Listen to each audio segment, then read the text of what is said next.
भगवान तो स्वयं भक्त बन अपनी ही भक्ति में रमे हुए हैं। भक्ति में रमे हुए हैं, परंतु कहाँ ब्रह्मदेव? वो देखो धरती की ओर, वहां की पुण्य स्थली में श्री विष्णु किस प्रकार स्वयं भक्ति में तन्मय एवं आनंदमय हैं। जहाँ भगवान नृत्य करे, जय हो, जहाँ भगवान नृत्य करे, अद्भुत नगरिया अयोध्या नगरिया। अयोध्या नगरिया, अयोध्या नगरिया, अयोध्या नगरिया, अयोध्या नगरिया। नारायण नारायण। जब प्रभु विष्णु वहां हैं, तो हम सब यहाँ क्या कर रहे हैं? हम भी तो उनके भक्त हैं। प्रभु के अवलोकन का ऐसा अवसर पुनः नहीं मिलने वाला। नारायण नारायण। तात्पर्य देवर्षि? नारायण नारायण तात्पर्य ये कि हमें भी उस पुण्य स्थली पर चलना चाहिए। जब एक भक्त की भक्ति भगवान तक पहुंच जाती है, तब भगवान भक्त बन जाते हैं और भक्त भगवान।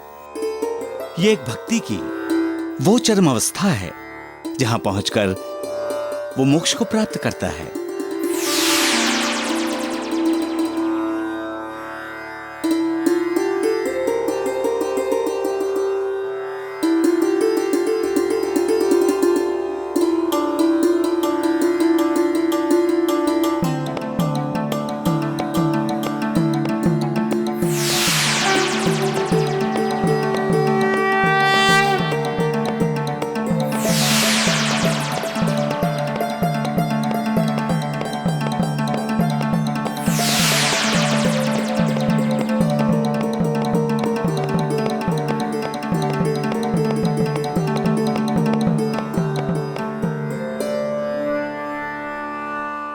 प्रणाम प्रभु।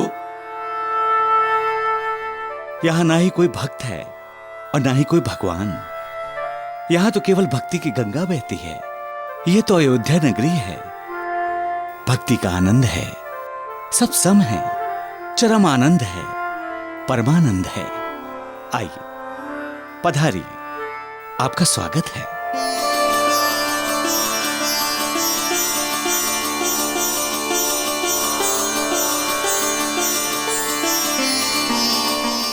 प्रभु, भक्ति के पश्चात जो परम आनंद है, उसकी क्या परिभाषा है?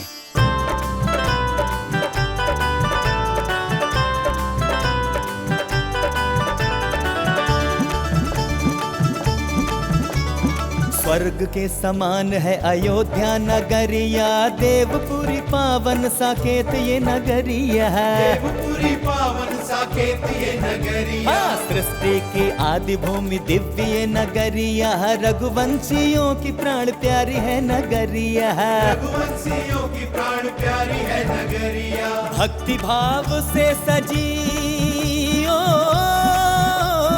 भक्ति भाव से सजी हर एक डगरिया अयोध्या नगरिया। अयोध्या नगरिया, अयोध्या नगरिया, अयोध्या नगरिया, अयोध्या नगरिया।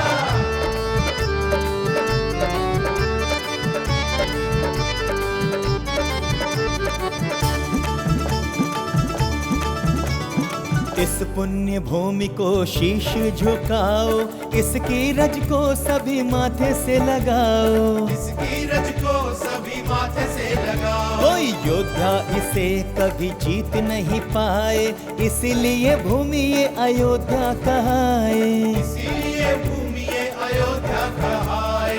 युग युग से, युग युग से महिमा गाए सारी दुनिया अयोध्या नगरिया। अयोध्या नगरिया, अयोध्या नगरिया, अयोध्या नगरिया, अयोध्या नगरिया, अयोध्या नगरिया, अयोध्या नगरिया, अयोध्या नगरिया, अयोध्या नगरिया।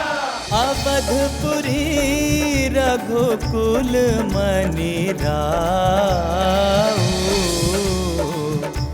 वेद विदित तेहि दशरथ नाऊ। वेद विदित तेहि दशरथ नाऊ। तथा इसी प्रकार ये धरती पुण्य भूमि हो गई। समस्त देवगण अपने अपने लोकों को छोड़कर यहीं रहने लगे तथा भक्ति की रस में डूबे यहीं वास करते रहे। किसी को स्वर्ग की सुधबुद्धि नहीं रही और स्थिति ये रही कि वर्षों तक स्वर्गलोक से लेकर ब्रह्मलोक तक रिक्त रहे। उसका परिणाम क्या हुआ पिताश्री? परिणाम ये हुआ कि सृष्टि के समस्त कार्य रुक गए।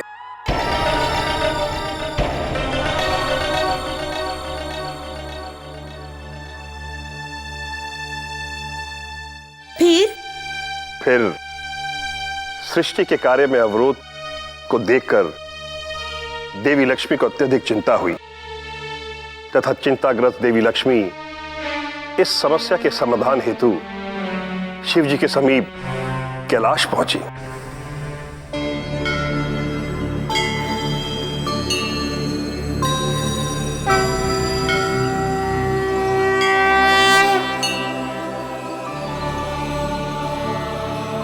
कहिए देवी लक्ष्मी, आप किस समस्या से इतनी चिंतित हैं? आपकी व्याकुलता का कारण क्या है देवी? प्रभु, आप तो अंतर्यामी हैं, आपको सर्वविदित है। मेरी व्याकुलता का कारण एवं यहाँ आने का प्रयोजन आप दोनों जानते हैं। आपने कहा तो अक्षरशः सत्य है देवी। मैं आपकी चिंता का कारण जानता हूं। श्री विष्णु सहित समस्त देवगण अपने अपने लोक छोड़कर धरती पर चले गए हैं एवं वहां सबको खींचकर ले जाने वाली डोर स्वयं विष्णु ही है। हाँ प्रभु, अब आप ही त्रिलोकी को यहाँ ला सकते हैं। यदि वो शीघ्र ही वापस नहीं आए तो अनर्थ हो जाएगा। सृष्टि के समस्त कार्य रुक जाएंगे। वो अपनी भक्ति के परम आनंद के मुंह में इतने अतल तक डूब चुके हैं कि अब मेरे मन में भय व्याप्त हो रहा है। वो सृष्टि के पालन के कार्य से विरक्त हो गए हैं। भक्ति के सागर में डूबकर सृष्टि के पालन कार्य से विरक्त होने के उत्तरदायी श्री विष्णु नहीं है। तब कौन है प्रभु?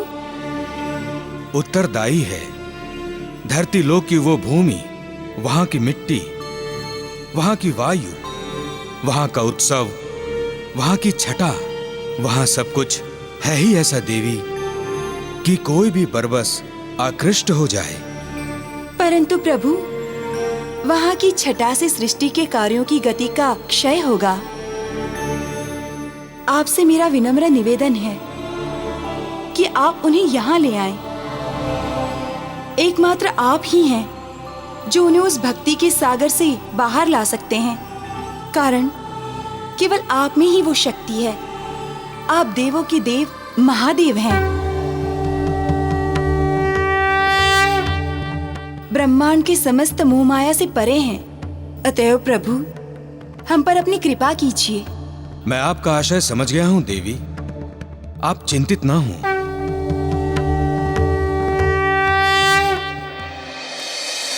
भगवान, एक जिज्ञासा है। कैसी जिज्ञासा? प्रभु, कुछ लोग सगुण की भक्ति करते हैं और कुछ लोग निर्गुण की।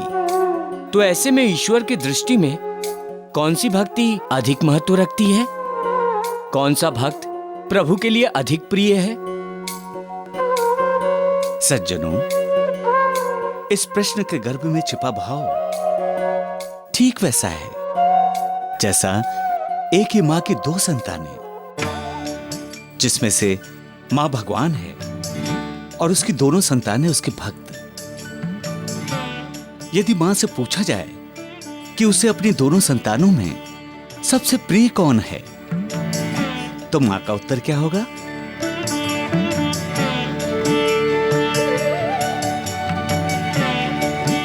तो मां का उत्तर होगा कि उसे अपनी दोनों ही संतानें प्रिय हैं।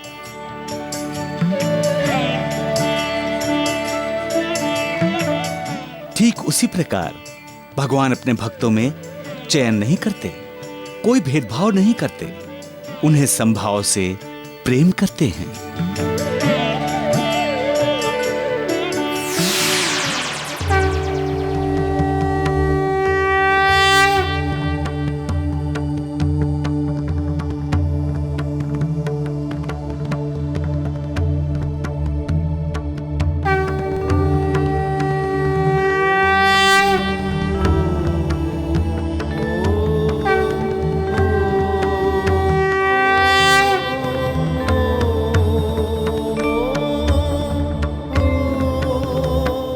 प्रभु आप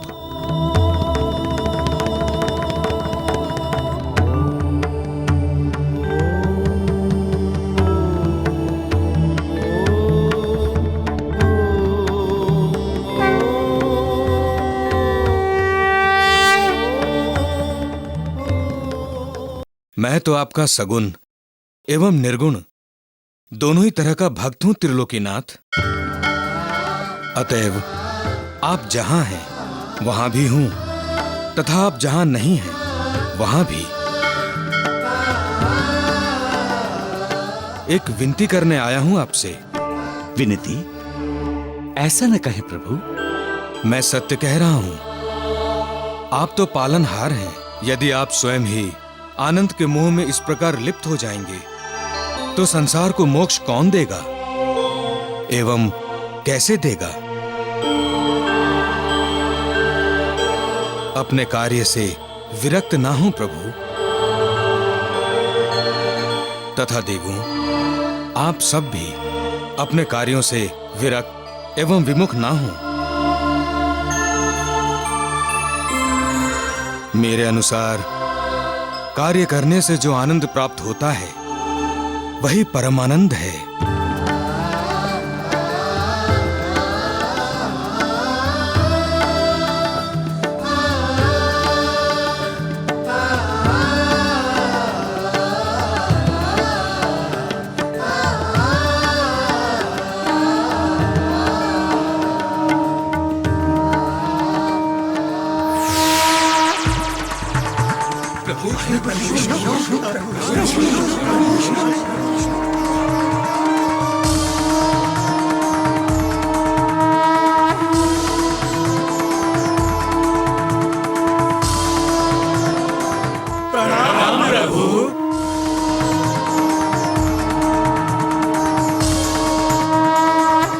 हमारे बीच आकर सभी देवताओं के साथ दर्शन देकर हमारे जन्मों जन्म की अतृप्त एवं अधूरी प्यास पूरी हो गई, तृप्त हो गई आत्मा।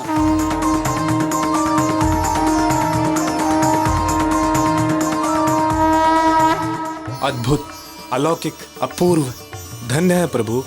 भक्तों पर अपनी करुणा और दया बरसाने वाले प्रभु की जय हो। कल्याण हो। देवादिदेव, मैं आपका आशय समझ गया हूं, परंतु क्या करूं? इन भक्तों की भक्ति मुझे यहां खींच लाई। मुझे यहां आना ही पड़ा। मैं इनकी भक्ति देखकर यहां खिंचा चला आया, और अब तो मेरा यहीं रम जाने का मन कर रहा है। सज्जनों, मैं आप सब भक्तों की भक्ति में पूर्णतया रम गया हूं। यहां से जाने की इच्छा तो कदापि नहीं है, किंतु क्या करूं? महादेव के आगमन का निरादर भी तो नहीं कर सकता। मुझे जाना ही होगा।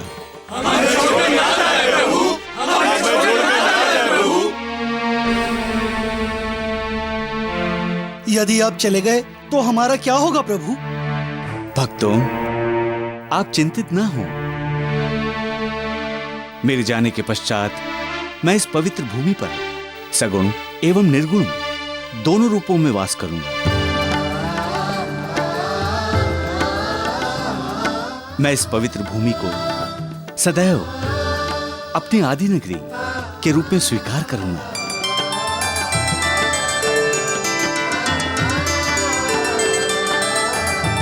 मैं इस तपोस्थल को अपने इस चक्र में धारण करता हूं, जिसके कारण इस स्थल पर कोई पाप नहीं होगा, यहां पर कोई युद्ध नहीं होगा।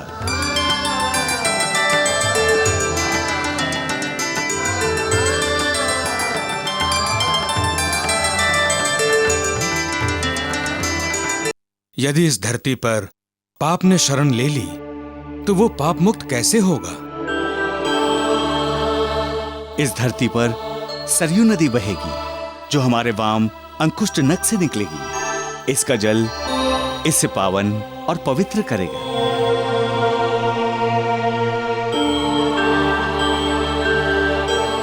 नारायण नारायण।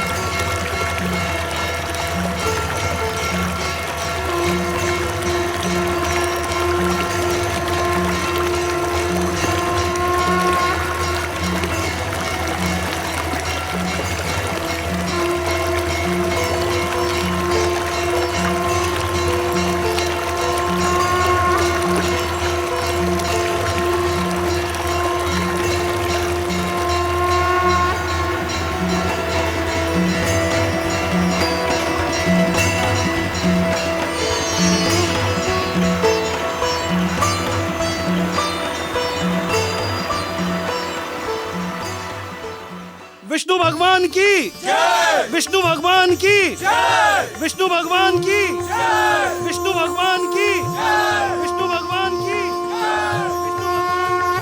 देवगणों, आइए प्रस्थान करें।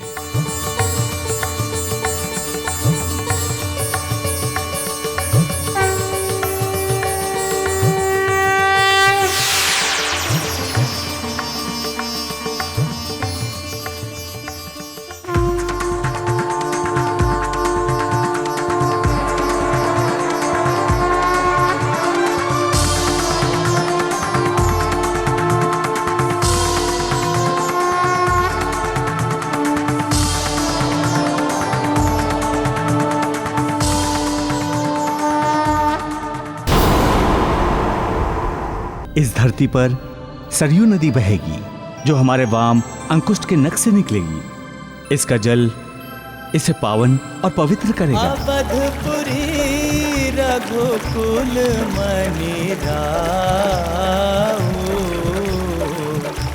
वेद विदित तेहि दशरथ नाऊ, वेद विदित तेहि दशरथ नाऊ।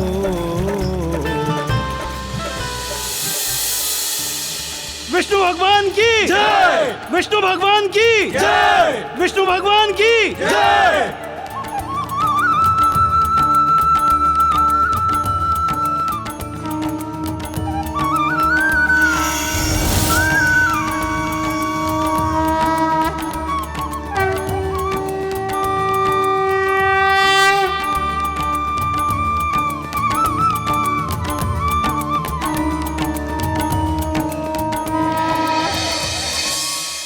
पुत्रों, ऐसी है हमारी अयोध्या नगरी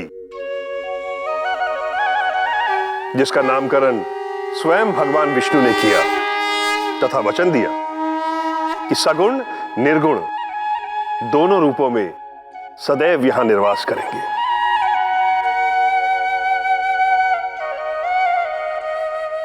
पिताश्री, भगवान विष्णु की वो मूर्ति कहाँ है? वो मूर्ति विष्णु हरि के नाम से अयोध्या के मुख्य मंदिर में स्थित है।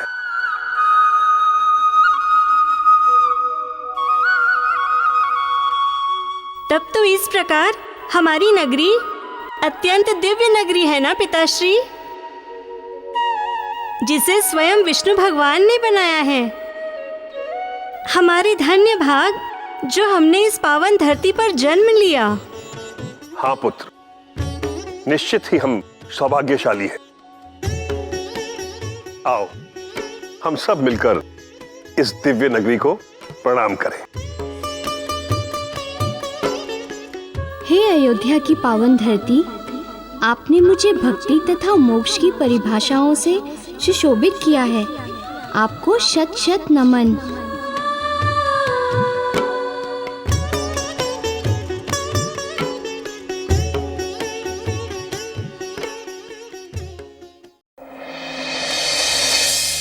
इतना सब घटित हो गया और किसी ने हमें संदेश तक नहीं भिजवाया।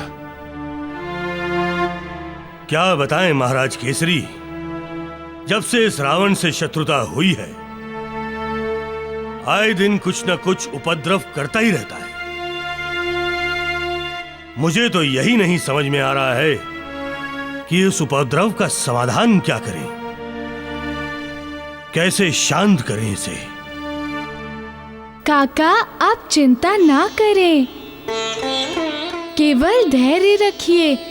वो भी समय आएगा कि जब रावण का ही अंत नहीं, इस संसार के समस्त असुरों का अंत होगा। किंतु रावण को तो वरदान प्राप्त हुआ है कि एक मानव के अतिरिक्त उसका वध और कोई नहीं कर सकता। और रावण तो इतना बलशाली है, ऐसा कौन सा मानव होगा जो। माँ, ईश्वर एक ही समय सीमा तक पाप को सहन करते हैं, तथा जब पाप समय सीमा पार कर जाता है तो उन्हें अनुभूति होती है कि अब उसका अंत आवश्यक है, तो वो अवतार लेते हैं तथा पाप का विनाश करते हैं।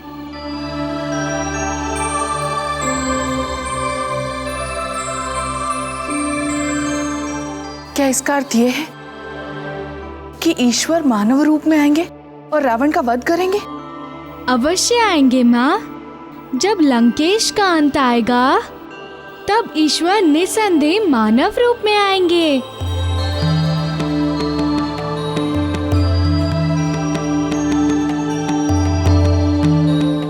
ईश्वर तो राम अवतार में रावण का विनाश करने हेतु धरती पर अवतरित हो चुके हैं।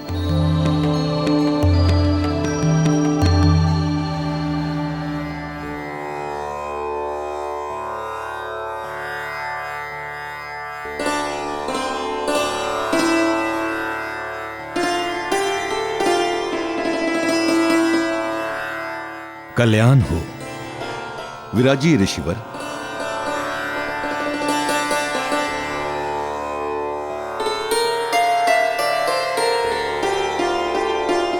मेरे आयाचित यहाँ आने का उद्देश्य ये है कि आप लोगों को सूचित कर दूं कि कल एकादशी है।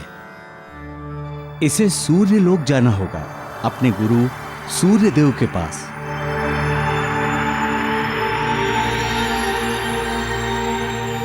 मारुति के गुरुकुल गमन का शुभ दिन।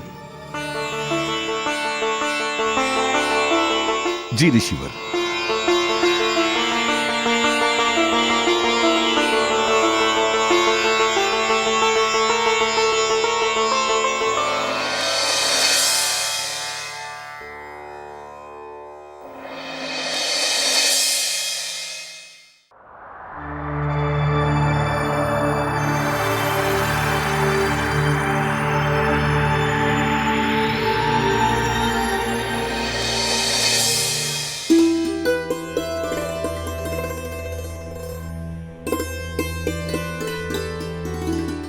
मारुति, सभी श्रेष्ठ जनों का आशीर्वाद लो पुत्र।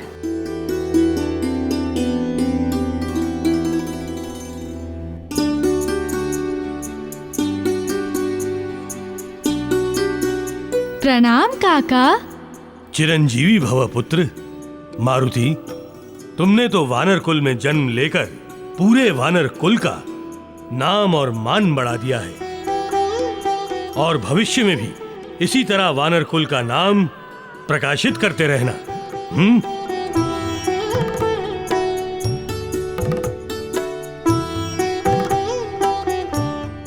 प्रणाम मौसी।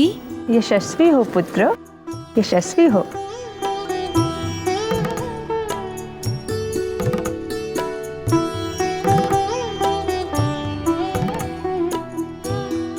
प्रणाम नाना श्री।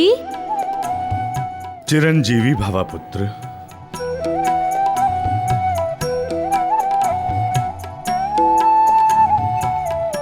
प्रणाम नानी श्री। चिरंजीवी भव पुत्र।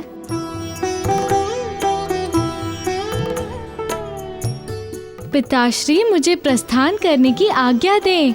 मारुति, मेरे पुत्र, इस संसार में सर्वप्रथम गुरु माता पिता होते हैं। अतः जो व्यवहार तुम हमारे लिए कर रहे हो, वही व्यवहार अपने गुरु के लिए करना। उन्हें भी वैसा ही प्रेम, वैसा ही सम्मान देना जो तुम हमें दे रहे हो, जिससे उन्हें तुम पर गर्व हो। ऐसा ज्ञान अर्जित करना जिससे समस्त संसार हेतु गुण और ज्ञान का सागर बन जाओ।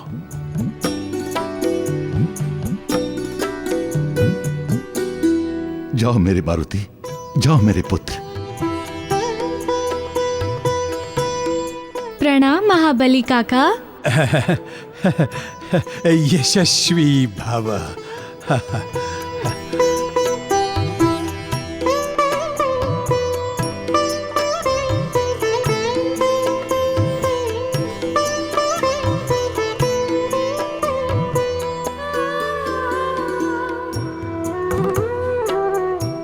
माँ, किसी भी बालक के लिए तो उसकी माँ ही सब कुछ होती है।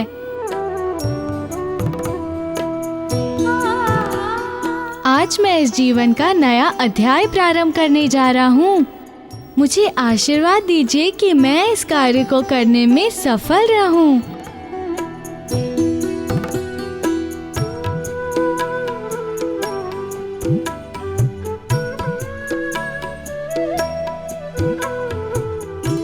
मेरा आशीर्वाद तो तुम्हारे साथ सदैव है मारुति।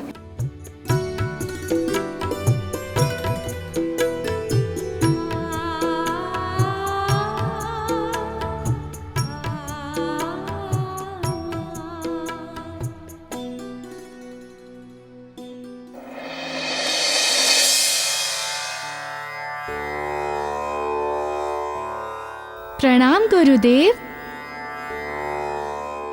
कल्याण हो। ऋषिवर, विधान प्रारंभ करें। अवश्य।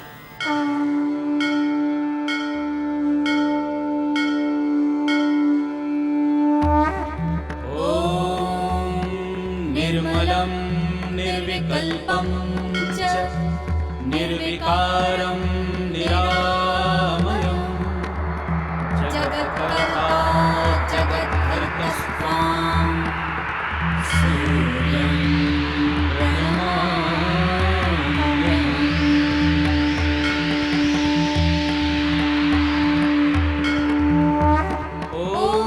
दिवाकरं सहस्रांशुः ब्रह्माद्यश्च सुरैर्नुतं लोकनाथं जगच्चक्षुः सूर्यं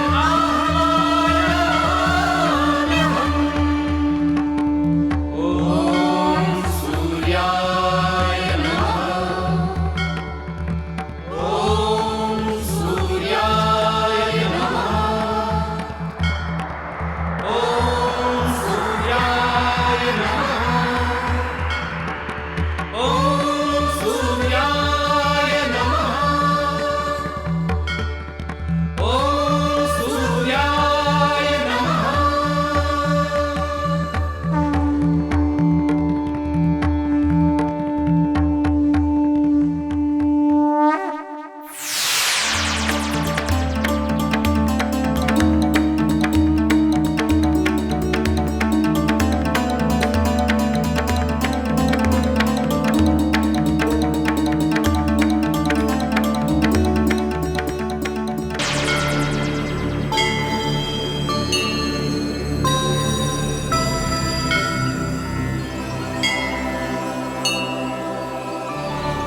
कल्याण हो।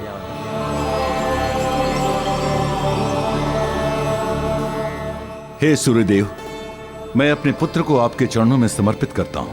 आज से आपका संपूर्ण एवं सर्वप्रथम अधिकार है। मेरे पुत्र को शिष्य के रूप में स्वीकार करें प्रभु। आओ मारुति, सूर्यलोक हेतु प्रस्थान करें। जी गुरुदेव।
दुखी मत होइए देवी अंजना, धैर्य रखिए। एक सार्थक प्रयोजन हेतु गया है हमारा मारुति। महाराज, ये तो खुशी के आंसू है। हमारा पुत्र सूर्य देव का शिष्य बनने जा रहा है। इससे अधिक प्रसन्नता की बात हमारे लिए अन्य क्या हो सकती है।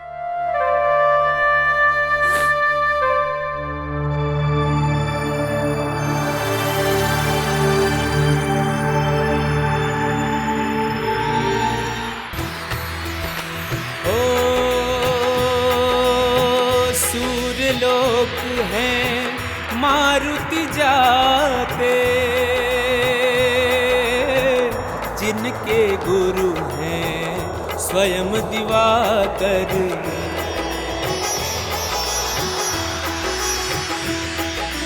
ओ गुरु से शिक्षा पाके बनेंगे बजरंगी ज्ञान गुण सागर। ज्ञान गुण सागर, ज्ञान गुण सागर हनुमान बनेंगे ज्ञान गुण सागर। ज्ञान गुण सागर, ज्ञान गुण सागर हनुमान बनेंगे ज्ञान गुण सागर।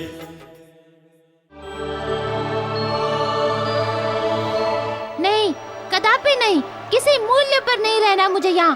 कोई संबंध नहीं है मेरा यहाँ से। सुन लीजिए, कोई संबंध नहीं है।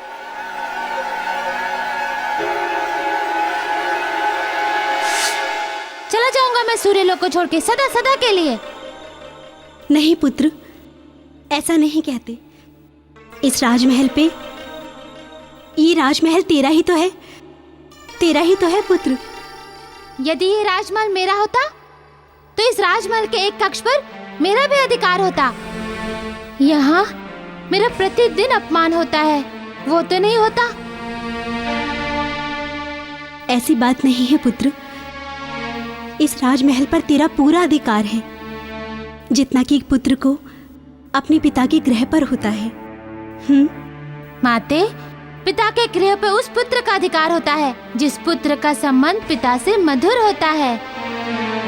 अतः उस पुत्र का अपने पिता पर अधिकार होता है।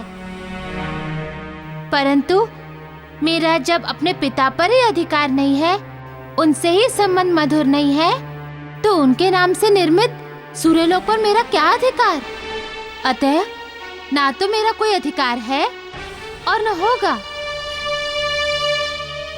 नहीं पुत्र नहीं, ये तुम्हारा भ्रम है। तुम्हारा उन पे अधिकार है, पूर्ण अधिकार है। सूर्यदेव ही तुम्हारे पिता है पुत्र। परंतु मैं उनका पुत्र नहीं हूँ।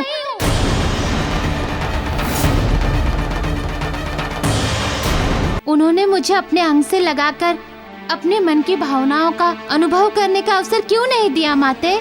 क्यों माते? क्यों नहीं?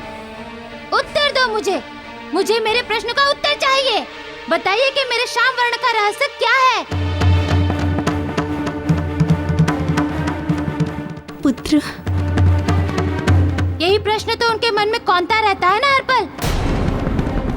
संदेह है ना उन्हें मुझ पर कि मैं उनका पुत्र नहीं हूँ? बताइए ना माते, मुझे उत्तर दीजिए। यही कारण है ना मुझे त्याग रखने का? बताइए माते, बताइए, मैं श्याम वर्ण का क्यों हूँ? मुझे उत्तर चाहिए माते कि मैं तेजस्वी और ओजस्वी पिता का पुत्र होकर भी श्याम क्यों हूँ? सूर्य पुत्र होकर भी सूर्य पुत्र क्यों नहीं हूँ?